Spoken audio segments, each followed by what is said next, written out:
नमस्कार विद्यार्थी मित्रांनो, स्वागत आहे तुमचं SK MPSC अकॅडमी या आपल्या यूट्यूब चॅनलमध्ये। आज दिनांक 28 जानेवारी 2024 वार आहे रविवार। तुमच्यासाठी घेऊन आलो आहे संपूर्ण लोकसत्ता वृत्तपत्र विश्लेषण।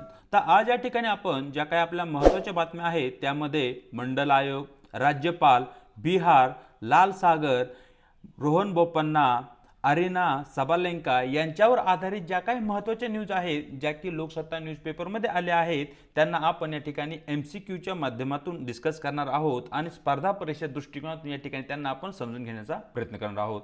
त्याचबरोबर इतर ठिकाणाहून घेतलेल्या ज्या काही चालू घडामोडी आहेत ज्यामध्ये फुटबॉल स्कूल, नमुना नोंदणी प्रणाली आणि सोलार फार्म या संदर्भात ज्या काही चालू घडामोडीवर आधारित क्वेश्चन आहेत तेही या ठिकाणी आपण पाहणार आहोत। चला तर या ठिकाणी आपली डिस्कशन सुरू करूया। या ठिकाणी जी आपली पहिली न्यूज आहे ती मंडल आयोगासंदर्भात आहे, मराठा आरक्षणासंदर्भात आहे। सरळ या ठिकाणी आपली न्यूज पाहूया। मसुद्यावर आंदोलक माघारी अशा प्रकारची न्यूज तुम्हाला लोकसत्ता पेज क्रमांक 1 वरती दिसून जाईल।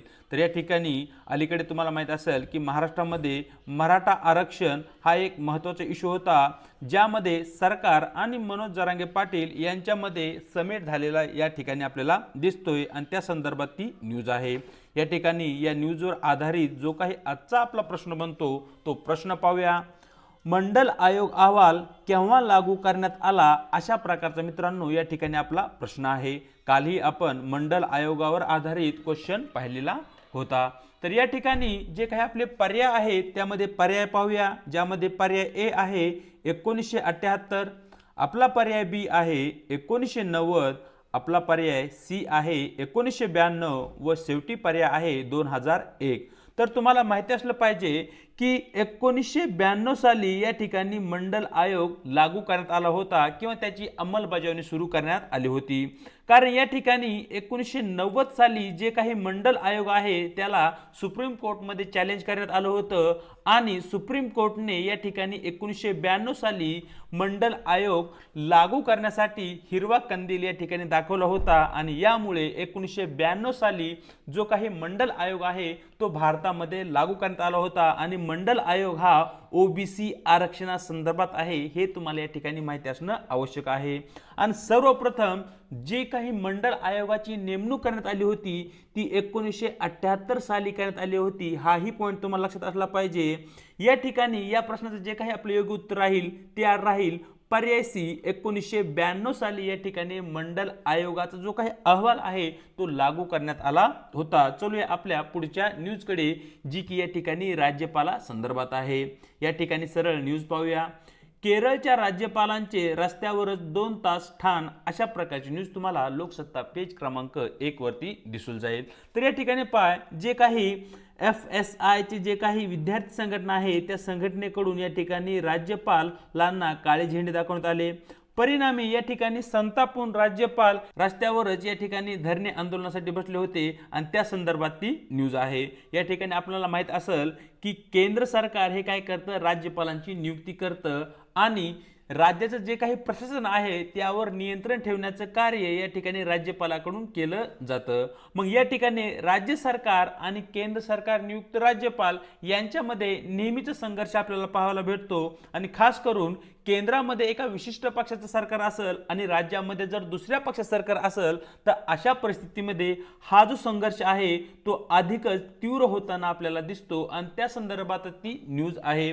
राज्यपाल असेल, राष्ट्रपती असेल, पंतप्रधान यांच्यावर आधारित क्वेश्चन हे पॉलिटीमधून येतात आणि ते आपल्यासाठी खूपच महत्त्वाचे आहेत। खास करून राज्यपाल हा आपल्या संविधानामध्ये एक महत्त्वाचा घटक आहे आणि स्पर्धा परीक्षेमध्ये राज्यपालावर प्रत्येक वर्षी क्वेश्चन हा विचारला जातो। त्यामुळे राज्यपालावर आधारित विविध अंगाने जे काही क्वेश्चन आपल्याला येतात ते सर्व क्वेश्चन या ठिकाणी आपण केले पाहिजेत। सरळ चला तर या ठिकाणी आपला जो प्रश्न आहे तो प्रश्न पाहूया। राज्याच्या राज्यपालांच्या घटनात्मक पदाबाबत खालीलपैकी कोणते विधान सत्य आहे अशा प्रकारचा या ठिकाणी आपला प्रश्न आहे। म्हणजे जे काही आपली घटना आहे राज्यघटना, या राज्यघटनेमध्ये राज्यपालांसंबंधात कोणकोणत्या तरतुदी आहेत त्या तरतुदी या ठिकाणी देण्यात आलेल्या आहे। या ठिकाणी जे आपलं पहिलं विधान आहे ते पाहूया। राष्ट्रपतीच्या विचारार्थ विधेयक राखून ठेवणे हे राज्यपालांच्या विवेक बुद्धीनुसार असते, म्हणजे राज्यपालांच्या विवेक बुद्धीवर अवलंबून आहे, अशा प्रकारचं ते विधान आहे। या ठिकाणी विधान 2 पाहूया। राज्यात राष्ट्रपती राजवट लागू करण्याची शिफारस राज्यपालाच्या विवेक बुद्धीवर किंवा विवेक बुद्धीनुसार नाही, अशा प्रकारचं हे आपलं विधान क्रमांक 2 आहे। आणि आपलं शेवटचं विधान 3 आहे। मंत्री पदाचा सल्ला राज्यपालांना बंधनकारक नाही, अशा प्रकारचं आपलं विधान क्रमांक 3 आहे। तर मित्रांनो, या ठिकाणी जे काही विधान क्रमांक 1 आहे ते अगदी बरोबर आहे, कारण जे काही एखादं राज्याकडून पास केलेलं विधेयक असेल ते जर राष्ट्रपतीच्या सहमतीसाठी किंवा राष्ट्रपतीच्या विचारार्थ राखून ठेवायचे असेल तर तसा प्रकारचा निर्णय राज्यपाल स्वतःच्या विवेक बुद्धीचा वापर करून घेऊ शकतात। म्हणजे जर राज्यपालाला वाटलं की एक पर्टिक्युलर एक्स नावाचे जे काही विधेयक आहे जे की एका ठराविक राज्याने पास केले आहे, मग ते विधेयक योग्य आहे का नाही, घटनेनुसार आहे का नाही, हे पाहण्यासाठी जर राज्यपालाला वाटलं की हे विधेयक आपण राष्ट्रपती समोर मांडले पाहिजे, राष्ट्रपतीने यावर विचार केला पाहिजे, तर अशा परिस्थितीमध्ये जो काही निर्णय आहे तो राज्यपाल या ठिकाणी स्वतःच्या विवेक बुद्धीचा वापर करूनच घेतात। म्हणजेच विधान क्रमांक 1 अगदी बरोबर या ठिकाणी आहे आणि विधान क्रमांक 2 या ठिकाणी चूक आहे। पुढे जे विधान क्रमांक 3 आहे तेही अगदी बरोबर आहे। म्हणजेच या ठिकाणी जे काही मंत्री आहे त्या मंत्र्याचा एखादा जो काही सल्ला आहे तो या ठिकाणी राज्यपालावर बंधनकारक नसतो। ज्या प्रकारे केंद्रीय मंत्रिमंडळाचा सल्ला हा राष्ट्रपतीवर बंधनकारक असतो, परंतु या ठिकाणी राज्याचा जर एखादा मंत्री असेल त्या मंत्र्याचा या ठिकाणी जे काही राज्यपाल आहे त्यांच्यावर दिला जाणारा जो काही सल्ला आहे तो या ठिकाणी बंधनकारक नसतो। म्हणजेच विधान 3 ही अगदी बरोबर असल्या कारणाने या ठिकाणी मित्रांनो आपलं योग्य उत्तर राहील पर्याय बी, केवळ विधान 1 व 3 बरोबर। चलूया आपल्या पुढच्या न्यूजकडे, जी की या ठिकाणी बिहार या राज्या संदर्भात आहे। अलीकडेच बिहारमध्ये जे काही पक्ष आहेत ते एका पक्षातून दुसऱ्या पक्षासोबत युती करत आहेत, त्यानंतर लगेच तिसऱ्या पक्षासोबत युती करत आहेत। अशा प्रकारचा जो काही राजकीय गोंधळ सध्या बिहारमध्ये चालू आहे आणि त्या संदर्भातच ती न्यूज आहे। सरळ या ठिकाणी न्यूज पाहूया। नितीश कुमार यांचा आज राजीनामा, अशा प्रकारची न्यूज तुम्हाला लोकसत्ता पेज क्रमांक 1 वरती दिसून जाईल। जी न्यूज आहे ती राजकीय असल्या कारणाने या ठिकाणी आपल्यासाठी महत्त्वाची नाहीये, परंतु बिहार या राज्यासंदर्भात जो क्वेश्चन आहे तो क्वेश्चन या ठिकाणी आपण पाहूया। गंगा नदीनंतर सर्वाधिक लांबीची दुसऱ्या क्रमांकाची बिहारमधून वाहणारी नदी कोणती, अशा प्रकारचा आपला प्रश्न आहे। म्हणजे बिहार या राज्यामध्ये सर्वाधिक लांबीची जी काही नदी आहे ती गंगा नदी आहे, हे तुम्हाला या ठिकाणी माहिती असणं आवश्यक आहे। मग गंगा नदीनंतर नंबर 2 क्रमांकाची सर्वाधिक बिहारमधून वाहणारी कोणती नदी आहे, अशा प्रकारचा तो आपला प्रश्न आहे। तर या ठिकाणी जे काही पर्याय आहे त्यामध्ये पर्याय ए आहे कोसी नदी, पर्याय बी आहे बागमती नदी, पर्याय सी आहे शरीव नदी आणि पर्याय आपल्याकडे डी आहे महानदी। तर मित्रांनो, या ठिकाणी कोसी नदी, बागमती नदी आणि शरीव नदी या बिहारमधून वाहणाऱ्या नद्या आहेत आणि जी महानदी आहे ती बिहारमधून वाहत नाही। परिणामी पर्याय डी जो आहे तो या ठिकाणी कॅन्सल होतो। म्हणजे केवळ ए बी सी यामध्ये आपल्याला योग्य पर्याय पाहिजे। तर या ठिकाणी जो काही आपला योग्य पर्याय राहील तो राहील कोसी नदी ही बिहारमधील गंगा नदीनंतर दुसऱ्या क्रमांकाची सर्वाधिक लांबीची नदी आहे। बागमती नदी ही त्या ठिकाणी आहे आणि शरीव नदी ही बिहारमधूनच वाहते आणि जी कोसी नदी आहे ती गंगा या नदीची उपनदी आहे, हेही तुम्हाला माहिती असलं पाहिजे। आणि कोसी नदीलाच बिहारचे अश्रू असेही म्हणतात आणि कोसी नदी ही वारंवार तिचा जे वाहण्याचा प्रवाह आहे किंवा जो काही चॅनल आहे ती चॅनल बदलण्यासही ती या ठिकाणी प्रसिद्ध आहे, हेही तुम्हाला या ठिकाणी माहिती असणं आवश्यक आहे। पाहूया आपली पुढची न्यूज, जी की या ठिकाणी लाल सागरा संदर्भात आहे। अलीकडच्या दिवसामध्ये जो काही लाल सागर आहे तो वारंवार न्यूजमध्ये येत आहे आणि यूपीसीचा हा एक फेवरेट एरिया आहे। या एरियामधून यूपीसी प्रत्येक वर्षी प्रिलिममध्ये क्वेश्चन विचारताना दिसते। परिणामी या ठिकाणी लाल सागर आणि त्यावर आधारित जे काही क्वेश्चन आहेत ते या ठिकाणी आपण पाहणार आहोत। चला तर या ठिकाणी जी काही आपली न्यूज आहे ती न्यूज पाहूया। सर्वप्रथम, लाल समुद्रातील संघर्ष अधिक तीव्र, अशा प्रकारची न्यूज तुम्हाला लोकसत्ता पेज क्रमांक 2 वरती दिसून जाईल। तर मित्रांनो, या ठिकाणी सरळ जो काही आपला प्रश्न आहे तो प्रश्न पाहूया। लाल सागर किनारा कोणत्या देशाला लागत नाही, अशा प्रकारचा आपला प्रश्न आहे. म्हणजे जो काही लाल सागर आहे या लाल सागरावरच्या किनाऱ्यावरती कोणता देश नाही किंवा कोणत्या देशाची सीमा ही लाल सागराला लागून नाही, अशा प्रकारच्या ठिकाणी प्रश्न विचारण्यात आला आहे. ज्या ठिकाणी आपले जे काही पर्याय आहे त्यामध्ये पहिला पर्याय आहे पर्याय ए इस्रायल, पर्याय आपला बी आहे इजिप्त, पर्याय आपला सी आहे सौदी अरेबिया आणि आपला शेवटचा पर्याय आहे पर्याय डी यमन.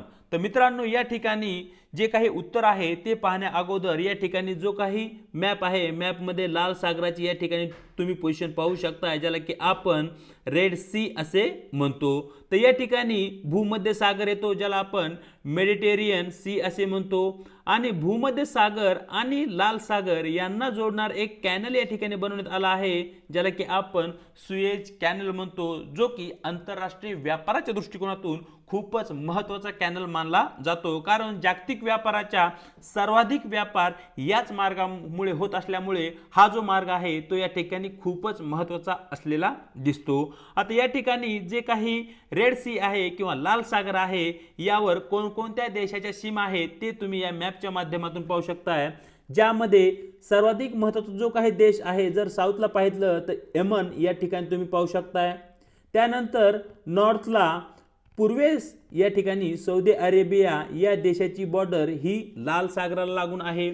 पुढे जर तुम्ही पाहिलं तर या ठिकाणी तुम्ही पाहू शकताय जो काही इजिप्त देश आहे या इजिप्त देशाची सीमा या ठिकाणी लाल सागराला लागून आहे. त्याचबरोबर सुदान या देशाची सीमा लागते, इथ्रिया या देशाची सीमा लागते, आणि जो एक देश आहे तो आहे डिजिबुती, तो या ठिकाणी तुम्ही पाहू शकताय. मग अशा प्रकारे या ठिकाणी जो काही लाल सागर आहे या लाल सागराला एकूण 6 देशाची सीमा लागताना या ठिकाणी आपल्याला दिसते, ज्यामध्ये डिजिबुती आहे, यमन आहे, सौदी अरेबिया आहे, इजिप्त आहे, सुदान आहे आणि इथ्री हे 6 देश आहेत. हे तुम्हाला या ठिकाणी माहिती असणं आवश्यक आहे. कारण या ठिकाणी आयोगाकडून सरळ प्रश्न विचारला जातो की खालीलपैकी कोणत्या देशाच्या सीमा या लाल सागराला लागतात, अशा प्रकारेही तुम्हाला क्वेश्चन विचारला जाऊ शकतो. मग या ठिकाणी सरळ तुम्हाला माहिती असणं आवश्यक आहे. यासाठी एक ट्रिक आहे, ती ट्रिक तुम्ही लक्षात जर ठेवली तर या ठिकाणी लाल सागराला सीमा साझा करणारे जे काही देश आहेत ते तुम्हाला इझिली लक्षात राहतील. ट्रिक आहे देसी. तर या ठिकाणी पहा, D stand for Djibouti, E stand for Eritrea, S stand for Saudi Arabia, second S stand for Sudan, E stand for Egypt आणि वाय स्टँड फॉर यमन. जर देशी हा जर शब्द तुम्ही लक्षात ठेवला आणि त्या देशी संदर्भात जे काही अल्फाबेट्स आहेत म्हणजे डिजिबुटी, इथ्रिया, साऊथ सुदान किंवा सौदी अरेबिया, इजिप्त, यमन, तर या ठिकाणी तुम्ही अगदी साध्या सिंपल प्रकारे या ठिकाणी रेड सी म्हणजेच लाल सागराला सीमा साझा करणारे जे काही देश आहेत ते तुम्ही लक्षात ठेवू शकता. तर या डिस्कशनमधून उत्तर अर्थात तुम्हाला माहिती झालंच असेल. जे काही आपलं योग्य उत्तर आहे ते आहे पर्याय ए इस्रायल या देशाची सीमा या ठिकाणी रेड सीला म्हणजेच लाल सागराला लागत नाही. कारण इस्रायल या देशाची जी काही सीमा आहे ती या एरियामध्ये येते आणि त्याच्या खाली आपल्याला साऊथला जॉर्डन हा देश दिसतो. म्हणजेच या ठिकाणी इस्रायल या देशाची जी काही सीमा आहे ती लाल सागराला लागत नाही. हा जो पॉईंट आहे तो योग्य आहे. असल्या कारणाने आपलं योग्य उत्तर राहील पर्याय ए. चलूया आपल्या पुढच्या न्यूजकडे, जी की या ठिकाणी रोहन बोपन्ना म्हणजेच क्रीडा क्षेत्रामधून आलेली आहे. सरळ या ठिकाणी आपली न्यूज पाहूया. बोपन्नाचे ऐतिहासिक विजेतेपद, अशा प्रकारची न्यूज तुम्हाला मित्रांनो लोकसत्ता पेज क्रमांक 12 वरती दिसून जाईल. सरळ आपला प्रश्न पाहूया. रोहन बोपन्ना कोणत्या खेळाशी संबंधित आहे, अशा प्रकारचा प्रश्न या ठिकाणी आपला आहे. ज्या ठिकाणी पर्याय ए आहे टेबल टेनिस, पर्याय बी आहे हॉकी, सी टेनिस आणि डी आहे बास्केटबॉल.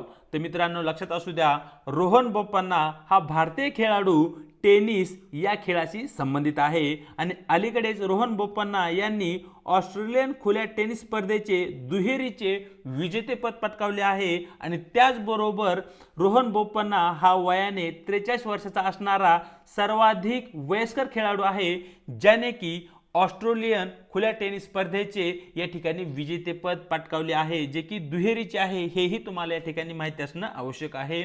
पाहूया टेनिस क्रीडामधून किंवा क्रीडा क्षेत्रामधून आपली पुढची न्यूज, जी की या ठिकाणी ऑस्ट्रेलियन टेनिस स्पर्धे संदर्भात आहे. सरळ या ठिकाणी न्यूज पाहूया. महिलांमध्ये पुन्हा सबालेन्स्का सरस, अशा प्रकारची न्यूज तुम्हाला लोकसत्ता पेज क्रमांक 12 वरती दिसेल. या ठिकाणी जे काही ऑस्ट्रेलियन खुल्या टेनिस स्पर्धेचा फायनल झाला महिलांचा, त्यामध्ये सबालेन्का यांनी विजेतेपद पटकावलं आहे आणि त्या संदर्भात ती न्यूज आहे. या ठिकाणी सबालेन्का संदर्भात जो काही आपला प्रश्न बनतो तो प्रश्न पाहूया. ऑस्ट्रेलियन खुल्या टेनिस स्पर्धा विजेती महिला खेळाडू अरीना सबालेन्का कोणत्या देशाशी संबंधित आहे किंवा कोणत्या देशाची खेळाडू आहे, अशा प्रकारचा तो आपला प्रश्न आहे. या ठिकाणी जो काही पर्याय आहे त्यामध्ये पहिला पर्याय आहे पर्याय ए अमेरिका, पर्याय बी रशिया, पर्याय सी आहे आपल्या समोर बेलारूस आणि आपला शेवटचा पर्याय राहील फ्रान्स. तर मित्रांनो, या ठिकाणी या प्रश्नाचं जे काही योग्य उत्तर आहे ते उत्तर आहे पर्याय सी, बेलारूस या देशाची खेळाडू अरीना सबालेन्का यांनी ऑस्ट्रेलियन खुल्या टेनिस स्पर्धा 2024 चे विजेतेपद पटकावले आहे. हे तुम्हाला या ठिकाणी माहिती असणं आवश्यक आहे. या ठिकाणी आपण लोकसत्ता पेपरवर आधारित ज्या काही न्यूज होत्या त्या न्यूजवर आधारित MCQ क्वेश्चन पाहितले. आता पुढे आपण इतर चालू घडामोडीवर आधारित जे काही प्रश्न आहेत ते पाहणार आहोत, ज्यामध्ये आपण फुटबॉल स्कूल, नमुना नोंदणी प्रणाली यावर आधारित जे काही प्रश्न आहेत ते प्रश्न पाहणार आहोत. सरळ आपले प्रश्न पाहूया. प्रश्न क्रमांक 7. भारतात फुटबॉल स्कूल उपक्रम राबवण्यासाठी कोणत्या केंद्रीय मंत्रालयाने फिफा आणि AIFF सोबत सामंजस्य करार केला आहे, अशा प्रकारचा मित्रांनो आपला प्रश्न आहे.